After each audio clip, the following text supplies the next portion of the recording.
കാറ്റൊക്കെ വെച്ചിട്ട് വീക്കെൻഡ് ഒന്ന് അലിച്ചു പൊളിച്ചാൽ വിചാരിച്ചിട്ട് ഞങ്ങളൊന്ന് പൊട്ടിറങ്ങിയതാണ്. വേറൊരു കറിയും കൂടി ഉണ്ട് കേട്ടോ പൊട്ടെങ്ങാൻ. വീക്കെൻഡ് ആയപ്പോൾ ഉമ്മച്ചിക്ക് നല്ല മടിപിച്ച്. ഇപ്പച്ചി ഓഫീസിൽ നിന്ന് വന്നപ്പോൾ ഉമ്മച്ചി പയ്യാണ് ഇമ്പ ഫുഡൊന്നും ഉണ്ടാക്കിയിട്ടില്ല, നമുക്ക് പൊത്ത് പോയിട്ട് ഫുഡ് കഴിക്കാമെന്ന് കേട്ടപ്പോൾ ഇക്കും നല്ല സന്തോഷമായി. കാരണം ഈ ഉമ്മിൻ്റെ ഉള്ളിൽ ഇരുന്നിട്ട് ഞാൻ ആകെ ബോർഡ് വെച്ചിട്ടിരിക്കുകയായിരുന്നു. പൊട്ടിറങ്ങിയ കുറച്ച് വണ്ടിയിലും കാണാമല്ലോ. അപ്പോൾ നിങ്ങൾ വിചാരിച്ചു വണ്ടി മാത്രമേ കാച്ചുകൊണ്ടുള്ളൂ എന്ന്. ഞാൻ നല്ല ഒക്കൊങ്ങി. പകൽ മുഴുവക്ക് നല്ല പനിയല്ലേ. അങ്ങനെ ക്ഷീണമായിട്ട് ഞാൻ വണ്ടി കേടി വയ്ക്കേ ഒങ്ങിപ്പോയി. ചാടയില്ല, എന്തായാലും അവിടെ എത്തുമ്പോൾ നീച്ച. അപ്പോൾ നമ്മൾ നേരെ പോയത് ഓട്ടോമേ ബാലൻസ് ചെയ്യുന്നുള്ള ഒരു ഹോട്ടലിലേക്കായിരുന്നു. ഇവിടെ തുർക്കിഷ് ഫുഡാണ് തേകിട്ട. നമുക്ക് തുർക്കി ആയാലും വേണ്ടില്ല, ഏതായാലും വേണ്ടില്ല, നല്ല ചിക്കനും മറ്റനൊക്കെ കൂട്ടി നല്ലൊരു ഫുഡ് കിട്ടിയാൽ മതി എന്ന് മാത്രമേ ഇക്ക് ആഗ്രഹമുള്ളൂ. അങ്ങനെ ഞാൻ ഉമ്മച്ചിൻ്റെ മടിയിലിരിക്കുമ്പോഴാണ് മെനു കാർഡ് വന്നത്. അപ്പോൾ ഞാൻ അതിലൊക്കെ നോക്കി ഇക്ക് തിന്നാൻ പറ്റുന്ന എന്താ ഇതിലുള്ളത് ഞാനിങ്ങനെ മച്ചു നോക്കി. അങ്ങനെ ഇപ്പച്ചിയോട് പറഞ്ഞു, ഇപ്പച്ചിയെ ഇക്ക് പറ്റുന്ന എന്തെങ്കിലും ഒരു സാധനം ഒന്ന് ഓർഡർ ചെയ്യട്ടാ, ഈ ഇമ്മച്ചി തരുന്ന ഫുഡ് കഴിച്ചിട്ട് ഇക്ക് മടുത്തു പോയി എന്ന് പറഞ്ഞു. അപ്പോൾ ഇപ്പച്ചി എന്തെങ്കിലും ഓർഡർ ചെയ്തിട്ടുണ്ടാവും എന്നാണ് എനിക്ക് തോന്നുന്നത്. അപ്പോൾ എന്തായാലും ഈ ഹോട്ടൽ കാണാൻ നല്ല ഭംഗിയുണ്ട്. ഞാൻ അവിടെ ഇരുന്നിട്ട് ഇങ്ങനെ നോക്കുമ്പോൾ പൊത്തക്ക് ഇതുപോലെ നല്ല കാടുകളൊക്കെ പോകുന്നതൊക്കെ കാണാനുണ്ട്.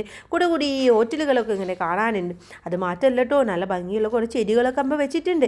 ഞാനിക്ക് പിടിച്ചാൻ പറ്റുമെന്നൊക്കെ നോക്കി, പക്ഷേ എറ്റുന്നില്ല. അപ്പോഴാണ് ഇതിൻ്റെ ചെയറായിട്ട് വന്നത്. ഈ ചെയറിൽ ഞാൻ വീട്ടിൽ നിന്നിട്ടേ മത്തു പോയതാണ്.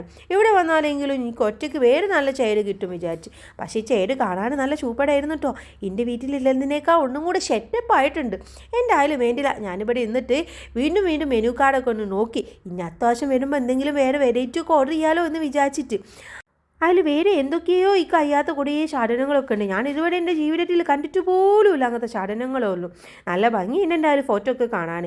അപ്പോഴാണ് ഇമ്മച്ചി ബാഗിൽ നിന്ന് ഒരു സാധനം എടുത്തിട്ട് എൻ്റെ അടുത്തേക്ക് ഇങ്ങനെ ഫോണിലായിട്ട് വരുന്നത്.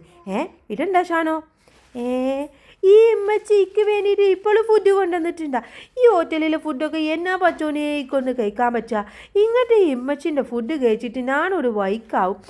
ഇങ്ങനത്തെ ഈ ചിക്കനും മട്ടനൊക്കെ അല്ല പ്രോട്ടീനൊക്കെ തരണ്ടേ? എന്നും ഇതുപോലെ എന്തൊക്കെയോ സാധനം തരും. എന്താ ചെയ്യുക? ഞാനിപ്പോഴും വലുതായിട്ടില്ലേ? എന്താണ് കഥ? ഒന്ന് നോക്കി നിങ്ങൾ. ഇമ്മച്ചി ഒപ്പച്ചു എന്തൊക്കെ സാധനം ഓർഡർ ചെയ്ത് നിൽക്കണമെന്ന്. ഒരുപാട് വെറൈറ്റി സാധനം. ഇപ്പോൾ റൊട്ടിയൊക്കെ കാണാനുണ്ട്. റൊട്ടി നടത്തുന്ന ഇതിൻ്റെ ഈ കഴിയില്ല. എന്താ ചെയ്യുക? അവിടെ ഇതൊക്കെ 5 മിനിറ്റ് കൊണ്ട് എല്ലാം അവിടെ വന്നിട്ട് എല്ലാം തിന്ന് തീർത്തു. ഇപ്പോഴും ഇങ്ങനത്തെ എന്തൊക്കെയോ ഫുഡ് ഷാടല്ല. അത്ര പ്രാവശ്യം വരുമ്പോഴെങ്കിലും കിട്ടുമായിരിക്കും അല്ലേ. Okay, by.